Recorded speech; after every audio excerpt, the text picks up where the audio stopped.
Onda tıllaydı Allah. Olar cevap verişinin ornu yok.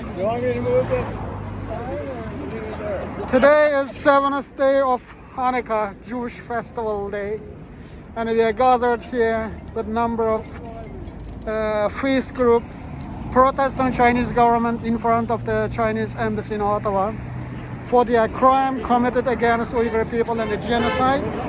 And the people passing by from the street also honking to support.